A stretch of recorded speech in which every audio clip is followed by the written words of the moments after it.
All right, my name's Dylan Leffingwell. I'm at Granville High School. I'm employed through Ohio State Sports Med, Sports Performance. And before I was at Granville, I was at East Tennessee State with Coach Al Johnson, who was at Ohio State when they won the Natty in 2002. Spent about 3.5 years there with the football team in Johnson City, Tennessee. Thankfully, I moved to a weight room with windows. We didn't have them there, so a little bit happier. Jake told me that he wanted me to speak, I thought I'd be at like 9 or 10 a.m. When he told me a couple days ago I'd be at 2, he had me stressing because, I'm a big golfer, so I could have got 18 in this morning. But, we had great speakers today. Had fun listening to them all. We got a bunch of our staff here from Ohio State, so if you see them and meet them, they're great people. We are now beating that stigma as employees through the Med Center that we do actually, in fact, train athletes, and we train them hard. So a little bit of context. Right now, we have 473 athletes at Granville training. That's just in the high school. That's not included with our middle school, and we're all after school. Technology-wise, all right, we're all not going to have the same technology. We have OVR performance, velocity, barbell trackers, OVR sprint lasers. We've had Dasher. If anyone wants a Dasher set, I'm trying to get rid of them. They're great. We just found these, so if you want some Dasher lasers, hit me up. We have a Just Jump mat. We have 2 plyo mats, and then for football, we're getting them for soccer and some other sports. We have Titan GPS technology, and we use Tully tracking as our way to track attendance, lifts, speed, jumps, all that stuff. Most of today will be about football and our soccer teams in the fall. Just because their coaches and athletes are in most of the year. Girls soccer this January was out attending lacrosse, which is a spring sport, which is why girls soccer probably goes to the regionals and the state semifinals almost every year. And big thing I'm about is healthy and happy and high performing. Now, don't get in your head. At no point today will I tell you to be soft on your athletes or not train them hard. So when you see that, please do not think that. Come on, baby. There we go. All right. Mantra, healthy and happy and high performing. If we can go as coaches and athletes to practice like my dog is at doggy daycare with that big smile, we're doing a good job, right? Like if you love what you do, you're going to have fun with what you do. So healthy. If they're injured and they can't do the thing they love, right?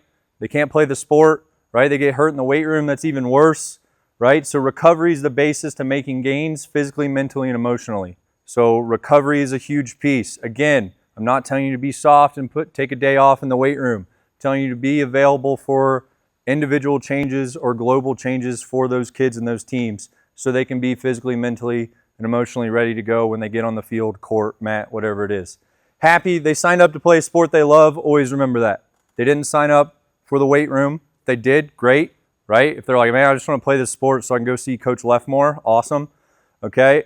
And then all that together equals high performing. Help them have fun and get them to sprint fast, jump high, jump far, move light and heavy weight fast, and build body armor, and then recover. Like you can literally just set each lift day up like that, and you're in a pretty good spot. So there's that old school versus new school gets thrown around, right? Much like our left versus right in our political situation in the world, right? You're not allowed to say you're in the middle because blah, nobody likes that. All right, so left side, right, you got, yelling all the time. You're running them into the dirt. You're maxing out every single day with no recovery in mind. On the, the far right with the tablet there, right, you're probably going under the effective dose, probably not doing enough, probably very in tune with technology, not so much just creating those relationships. So somewhere in the middle is great. Just like healthy eating should be the norm, not a diet, a high performance mindset should be the norm, not some nuanced concept or considered soft. High performance is not just a style of training that looks good on Instagram, all right, but it's what you can recover from in the pursuit of bettering oneself and your team. I pretty much took that from our doctor of physical therapy, Marcus Williams at Ohio State, was talking about a high performance culture and like perceived stress and all these things. That's just a whole nother rabbit hole with like the CNS and like your mental ability to affect change within your body. So I'm not going to get into that because that would take a little bit longer. All right. We've all seen this, residual training effects, right? There's some chatter on Twitter about Some of these things not getting questioned enough because the Russians came out with it forever ago, but I still think it's very, very solid. I think you could probably move maximal strength down the list more, just because if you take a week off on vacation and sit around, right, and then you go to put 80% on the bar, it's going to feel like 105, especially if you just sat around on the beach, ate one meal a day, right, didn't get any sleep, okay? But why this matters for us, maximal speed. We are a very small community at Granville, a lot of cardio families. All right, we don't got a lot of big dogs, so especially with football, especially with soccer, for some other reasons, we try to train speed at least 1 to 2 times a week to upkeep that high intensity and keep our speed training. And so just when they get out on the field, their body remembers that feeling of high intensity. So off season, 2 to 3 days a week, we're training some sort of speed, acceleration, max velocity, change of direction. Deceleration is huge, and we'll get into some game demands in season. We try to go 1 to 2 days a week. Here we go. Your non-negotiables for speed. If you do speed work, you probably already know all these. I just kind of want to give you the tools, because we're going to get into practice setup, to be able to talk with your coaches if you're seeing lack of development in season, right? You shouldn't do speed work all year round and then you hit the end season and you stop doing it, right? That's a missing block of development for that athlete, whether they're a 1 sport or a 3 sport. So we got inter-session rests, 1 minute per 10 yards, right? You might be able to go lower than that. Fine, 30, 45 seconds plus the walk back, but full recovery is non-negotiable because you need to be fresh to be fast. Between session rests, 48 to 72 hours between high intensity speed sessions, high intensity practice sessions, whatever that may be. If you want them to give all their effort and all their intensity to be ready for the game, they need to be well rested. The principle, fresh is fast. Athletes cannot train speed when they're pre-fatigued. Quality of effort determines the adaptation. Come on, I'm gonna get this clicker eventually. All right, intensity zones, this is from Charlie Francis. You know, we try to stay away from that middle ground when we're talking about like practice and drill setup. Obviously, when you're like training strength in the weight room, like 76 to 94% is a pretty great place to be, right? Even lower intensity is a great place to be, but we try to keep our high days high and our low days low, right? So with practice, there's teaching sessions. So like football does a really good job at this right now. There's your teach sessions where it's like all walkthrough, whether it's like steps, whatever it is. And then there's your indie periods where it is your performance period, right? You're doing these drills at high intent, high speed, specific to game demands. So that way we can be ready. The only caveat with this that I want to make sure I point out, if soccer has a game, they mostly play Tuesday, Thursday, Saturdays, boys and girls soccer. It's kind of the same way for our lacrosses, right? Like they are going to hit their speed work on Monday. Yes, they have a game the next day, but they still need to get that high intensity feeling on their legs, that speed work, because if they don't, they're gonna lose it, and we'll kind of talk more why. They've had some past injury issues. Effort versus intensity, right?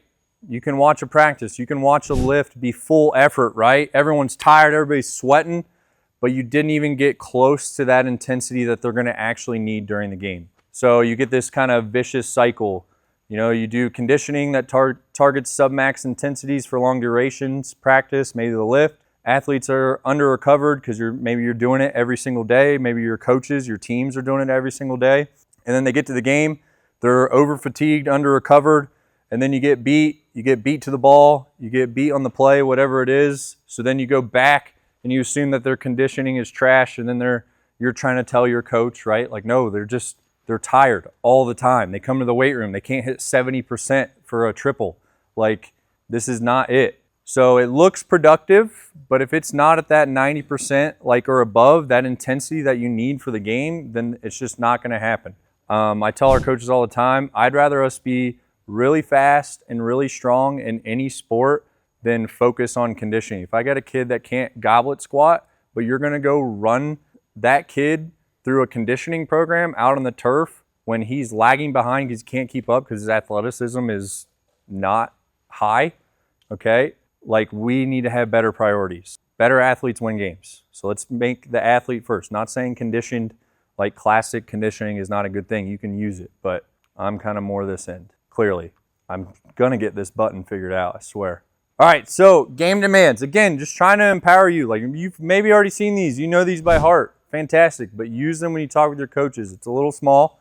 All right, so this is college soccer game demands, but I feel like it's very close. So resting, passive standing, 18% of the game. Active walk, 30%. Active jog, 40%.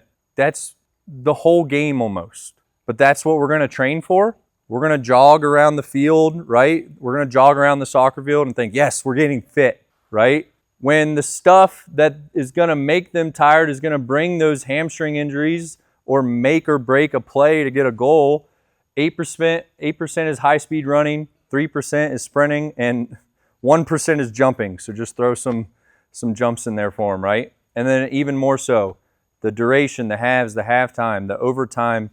You know, there is the total distance of 6 to 8 miles. So people see that and they're like, we got to go run mileage. We got to be a distance team, right? But then you get into the work to rest ratio is 1 to 4 to 1 to 6, not 1 to 0, right?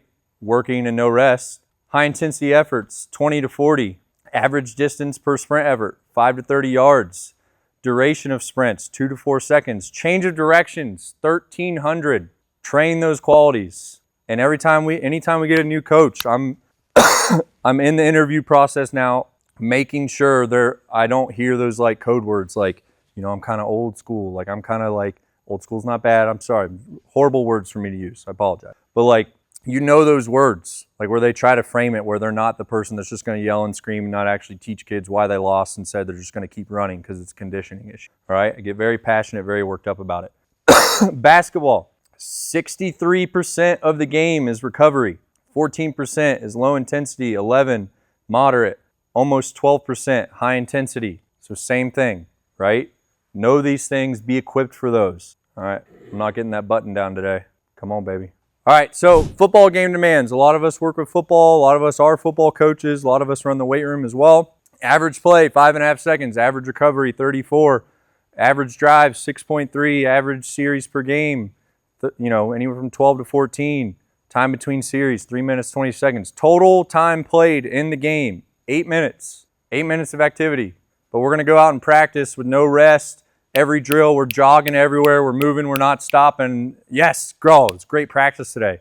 Coach, they lost focus an hour in, and they're dog tired, and then you're going to ask them to come in and do the same thing tomorrow and be even higher, even better, even faster. So, skipping the button.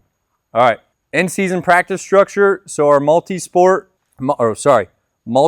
weeks. So like this would be soccer. This may even be a week where this speed day may go down to like a 5-yard build for Fly 10, just because game day. So, but speed day, 2 to 3 reps. They're doing some mobility work, some light band work on the track, and some jump work, and then they're out 30 minutes, maybe even 25. Right? Just that low dose of speed work, because they are, and they should. We're going to know this year if we get GPS for them, right? If they are hitting those high speed zones during games. And if they're not, we need to pull them aside and practice the next day if there's not a game here, right? To get them some speed work on that Thursday to make sure they're keeping that threshold. And then we go a low day. Our soccer coaches, we just got a new soccer coach, but he's already on staff and he has a background in kinesiology and exercise science, which is great because we have great conversations now for our boys team. Our coach last year before him did a great job as well with this. Low day, film, light skill work, small-sided practice. Figure out the basics you need to fix, all right? Even if we have a lift there, like we'll probably lift either that Wednesday or maybe even Friday, right? It's a low CNS lift, right? Upper body, mobility, you know, make sure their body armor is good. Hit some light lower body accessories so they're staying healthy in the posterior chain. All right, so football. Now this is with the changes for 2026. Last year and the year before, we would do our sprint day on Monday. Then they would do, that would be with some jumps, and I'll go through it more later. Some jumps, some posterior chain on the turf, some mobility, and they just roll through it like a circuit, right?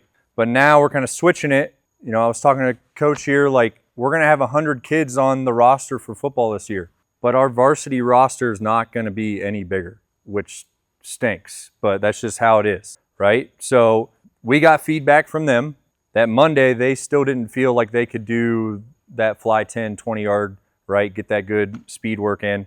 So we're going to move that to Tuesday. They're going to do a low CNS, upper, film, walkthrough, recovery, a little bit of posterior work, whatever it may be. And then we're going to come back on Wednesday and get our main lifts. So like if we did a speed day, right, our lift on normally in the off season, that would be right after that speed day. We're just going to have it here. And then Thursday is obviously the same for everybody, right? They're in helmet. Maybe they're not even in a helmet on a Thursday. You know, you're going out doing your walkthroughs, your check-ins. Thursday, we're going to add in like fun speed work. So like speedball, something fun, right? You see Ohio State doing it on Fridays. They play whatever game they play, and then Friday, you know, try to go dominate. Saturday, we don't lift on Saturdays. I know a lot of places do. After a game, we're getting them in there, stretching, foam rolling. Coach mentioned the barbell and the hammies, the quads. It kills them. We're doing back traction where they're hanging upside down like Spider-Man from the rack, right, to decompress, and then Sunday they're completely off, right? So it's just all about managing that fatigue so we can be as fresh as possible the next day, the day after, and then when we're ready to go play. So back in 2023, I had a presentation very similar where we talked about on Mondays before our curtain coach, we would do a vertical jump to look at where they're at compared to their average that season before. So in the fall, we'd compare it to their average in the off season, all right, and then take that percentage and figure out where they're at. So vertical jump decreases by about 7%, 12 to 36 hours after a game, but it should, if nothing else is going on, return to baseline 60 hours. So the game ends at 9 p.m., 9 a.m. on Monday, this should be about baseline. So we're kind of returning to that model a little bit to use the vert jump to see how they're recovered, if they're not recovered. Now, I've had kids, we pair that with a wellness score. I've had kids give me all the bad numbers on their wellness score, but then jump a PR on their vert, and I'm like, stop sandbagging me, right? We're not taking that, okay? If they have something going on, they know they need to get it checked out with our trainers. And if they don't have something they need to check on, but they still go to the trainers, that means I don't want them in the room anyway because they're not going to work hard, right? So it takes care of you. You know, always assume they got something going on. And if they want to get on the field, they'll make sure they're doing what they need to or they're getting out of there. Yep. Based on that. Yep. So just based around whatever the issue is coming from. If it's just general recovery, like they're not injured or anything, we'll change the volume a little bit, maybe take a set or two off. And that's kind of where our OVR velocities come into play, where that kind of takes care of it itself. And then we'll take the look at their GPS from that Friday night for football right now, hopefully for our other teams going forward. And we'll see like who's in the red and just address that. So that's why I'm really happy we're moving to a Tuesday sprint day instead of Monday, because then those guys that are in the red they're able to get their speed work in so they can continue to get better in season.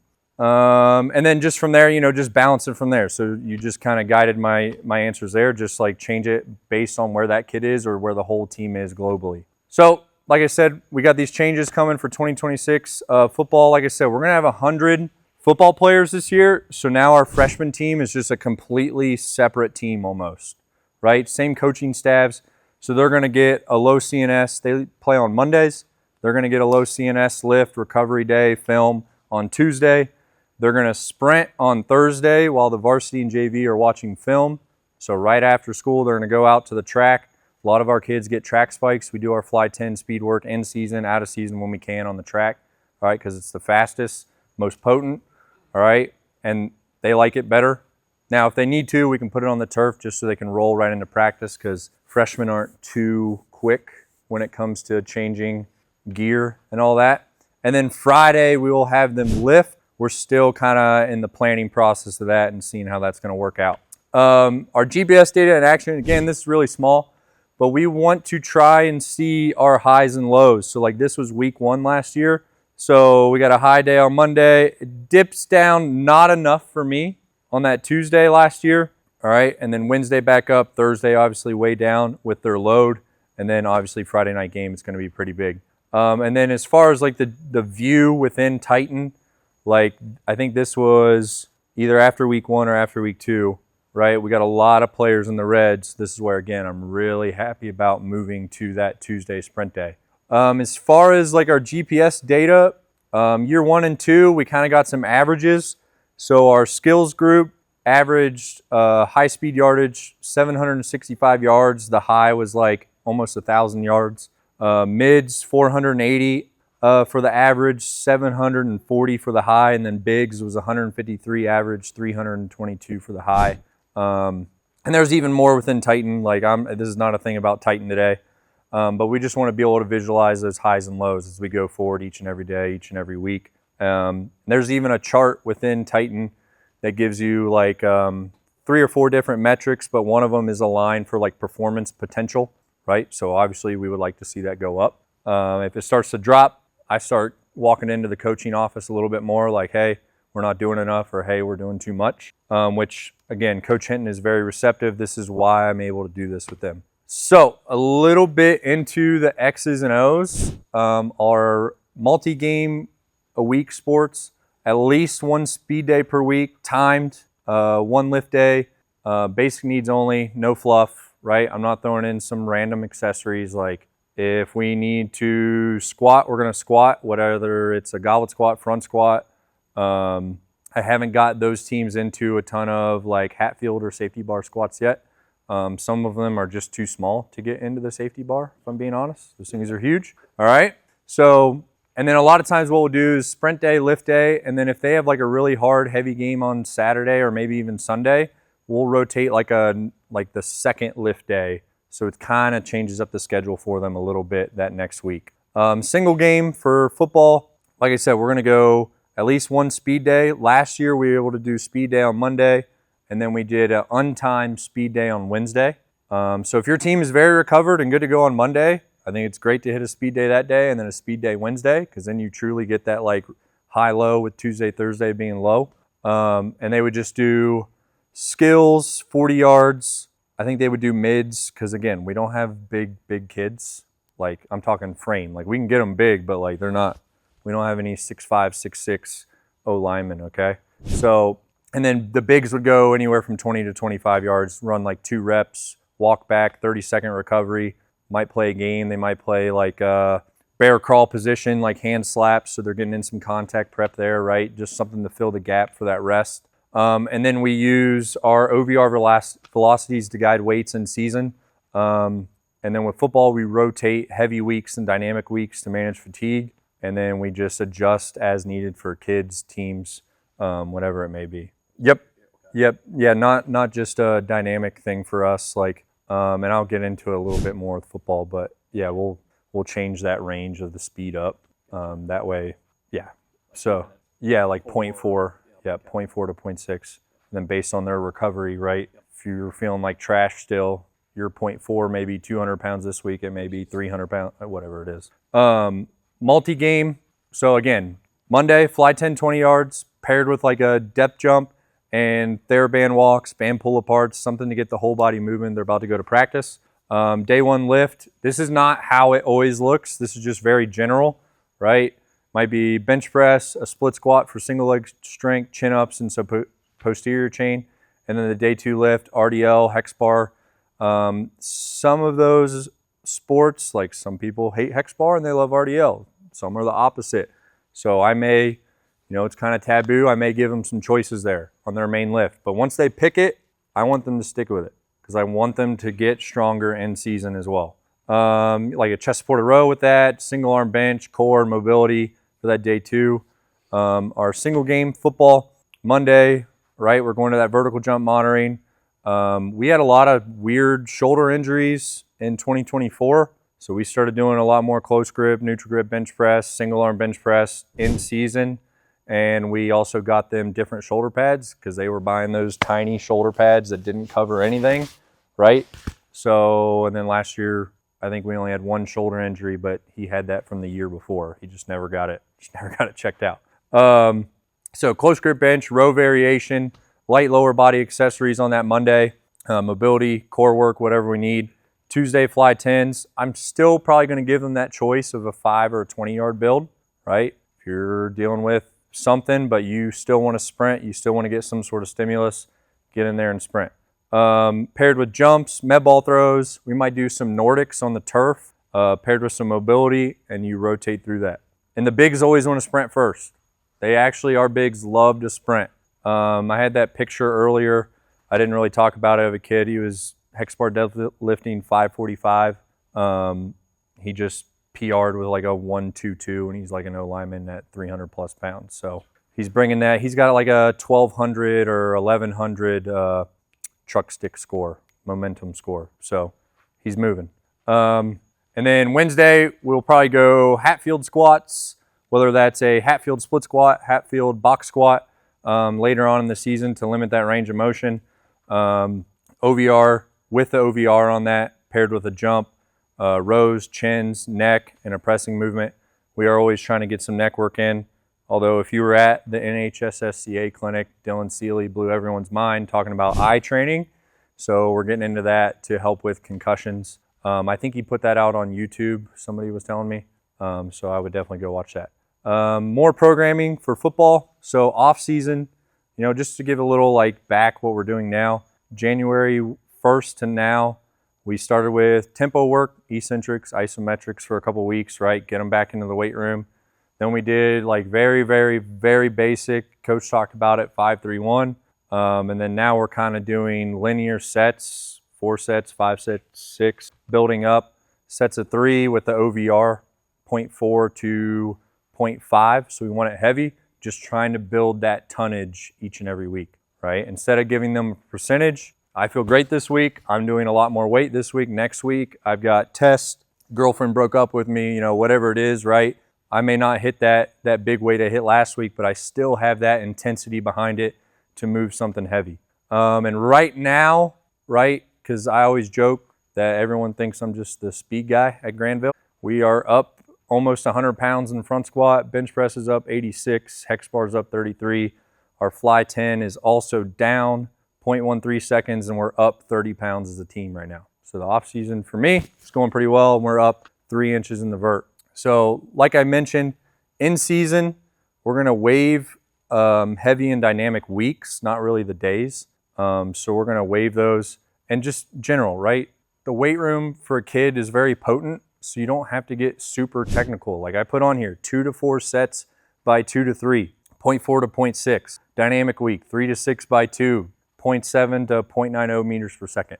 And then we'll use, in season and out of season, we'll use our OVR units to get a 0.8 meters per second test, right? Because I'm not trying to max them out every 4 weeks. I feel like that's probably way too much for a high school kid. So we're going to use a 0.8 meters per second test. It also acts as a deload because you're getting some weight off the bar on them, but then they're still moving something with intent, and that just shows if they're getting stronger, a little bit more powerful within those lifts for us. Like I said, the heavy week, Hatfield split or box squats for Hatfield.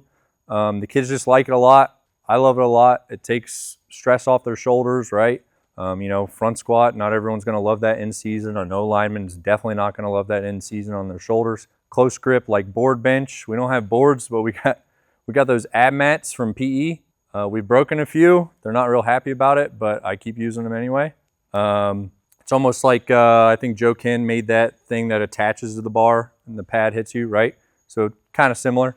And then the dynamic week, we might go an iso mid thigh pull with a like heavy like loaded hex bar jump instead of like your traditional like squatting light and moving it fast. So we might do an iso mid thigh pull with some loaded jumps to get that CNS fired up, get that like strength work without all the load on the body. 2025 in-season results. So this is from in-season last year. This is all pulled from our Tully tracking that we use. Football, they gained a mile per hour in season. Girls soccer took off 0.02 seconds in their sprints. Boys soccer gained 1.8 miles per hour. Football body weight, we were up 5 pounds with those additions and speed increases. So in season, we feel like that's pretty good. Vert increases, didn't talk about them much. We're getting a new volleyball coach, so hopefully I can get on them early and get them indoctrinated. Don't let them see anything else. But plus 2 inches in vert, girls soccer, plus an inch, boys golf. I'm a big golfer, obviously at the beginning, I already mentioned that, right? So we're starting to get them in the weight room. Talk about teams that if you're not getting them in, that could really benefit of just walking in, looking at the weight room, smelling the weights, and then walking out. Could probably be stimulating enough for them. All jokes. I love my golf guys. But they're +2 inches in vert, which I get to tell them all the fun things. That's, better capability to increase vertical force production so they can make ball go far. Football up 1.5 inches in vert in season last year. Again, happy and healthy is high performing. If we can do that in and out of season, we're in a good spot. Injury-wise last year, girls soccer in 2024 had 6 athletes with just repeat hamstring issues. So after that season, Coach Ty and I talked. He's like, what can we do? And I just flat out told him, like, yes, you're doing all this running and stuff with practice, but it's not close to that high intensity that they're going to see in the game. And if they don't touch it enough, right, even just 1 day a week, it's going to continue to happen. Last year, 0 hamstring injury. Good times. Football, 2025, 0 soft tissue injuries. We did have some weird injuries, like some dude broke a bone. It was weird. We had like 2 broken bones. It was very weird. Cramping wise, we see a lot of cramping, right? Even if we're not football coaches, we care about this. Like, you hate to be on the sideline if you're heavily involved with football as a strength coach. You hate to see the guys cramping. Everyone's saying hydrate, hydrate, hydrate, right? Kid could hydrate all week, but again, if they don't have that high intensity, and yes, if they don't have that yardage at that high intensity under them, they will cramp. So yeah, that's why we're trying to build those yardages up week after week, not week 1, and then we have to, what's the opposite of progressive overload? Regressive underload, right? If you go hard week 1, camp, August 1st, it's time to go, baby.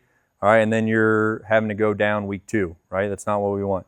So we only have seen like 1 to 2 athletes with cramping issues in the fall. It's just a tribute to that just slow cook of volume.